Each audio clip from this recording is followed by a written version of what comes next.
Ben ritrovati amici sportivi, le telecamere della Wii Sport fanno tappa al campo Nicola Bonanno dell'Annunziata per raccontarvi della 16ª giornata del campionato di seconda categoria siciliana. La Juve Emilia ospita il Fiume di Nisi, padroni di casa, settimi in classifica a quota 16 punti, che ospitano l'11ª forza del campionato a quota 13.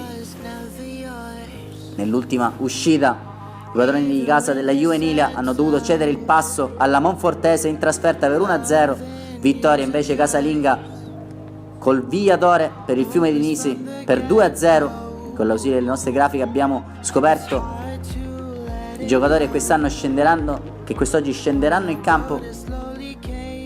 Per la Juve Emilia, Taranto tra i pali col 2 Santa Paola, 3 Mangraviti, 4 Di Marco, 5 Amendola, 6 Postorino, 13 Calabrò, 8 Sofia, 17 Contarini, 10 San Filippo e 11 Manciagli. Allenatore il signore Cannao. Qui le due squadre sono schierate a centrocampo per salutare i tifosi sugli spalti. Juve Emilia in casacca nera, ospiti del Fiume di Nisi in completo giallo-rosso.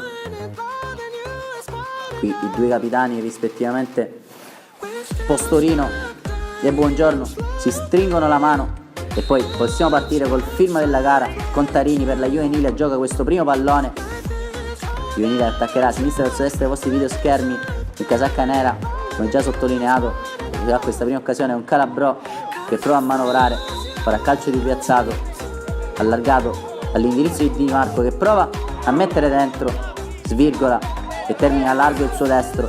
Ancora Di Marco, tocca il pallone a un compagno, spiovente in aria, colpo di testa, prova a farsi vedere Contarini dalle parti di Cisterna del Fiume di Nisi e qui ha un'occasione però in avanti con Sentineri, termina alto il suo destro a giro sulla barriera.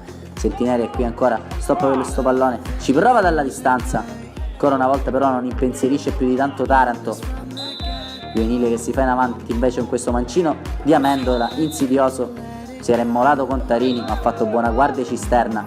Fiume di Nisi che mette dentro questo pallone, finisce sul mancino di Andronaco, ma terminerà così la prima frazione di gioco 0-0, quando possiamo passare all'ausilio delle nostre immagini alla ripresa. Risultato occhiale fin qui, poche emozioni.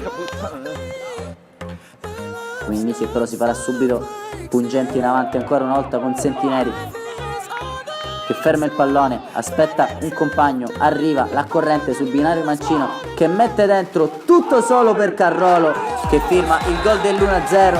Azione magistrale della formazione ionica con Sentineri che ha allargato per la corrente Andronaco che ha trovato tutto solo in mezzo all'area Carrolo che abbandonerà il campo. Intanto Di Marco per infortunio al naso.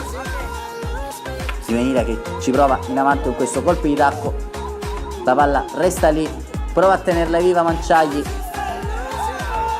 guadagna solo un corner per i suoi.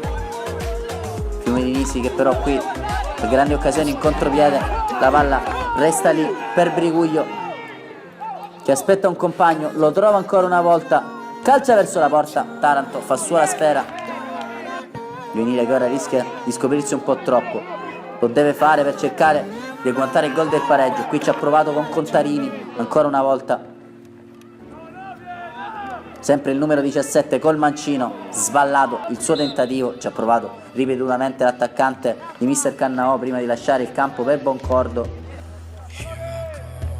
Dall'altro lato però il Fiume di Nisi trova questa buona occasione con il numero 18 Bertino, riesce ad allontanare la sfera, difensore della formazione di mister Cannao che qui va ancora in avanti con Manciagli che prova a calciare verso la porta, trova un compagno che si divora, un gol clamoroso, è stato Herrera tutto solo sul secondo palo a divorarsi il gol del pareggio. Dall'altro lato allora ci prova Buongiorno andare verso Taranto che si deve superare con questo colpo di Reni, apre la manona e gli sbarra la strada. Fiuminisi che però continuerà ad attaccare qui con Bertino che si procura un calcio di rigore, indica il dischetto il direttore di gara all'occasione di passare sul 2-0 con Di Blasi, intuisce Taranto ma non arriva. Il Fiume di Nisi può così passare in doppio vantaggio, notte fonda per la Juve Emilia che così verrebbe anche agganciata dalla formazione avversaria. Ci proverà nel finale con questo calcio d'angolo all in the box, va Calabrò a svettare di testa senza dare grossi pensieri a Cisterna. E l'ultima emozione della gara che finirà così: Juvenile 0 Fiume di Isi 2. Da Claudio Stanzo per la Wii Sport è tutto, restate connessi e sfondate il tasto mi piace.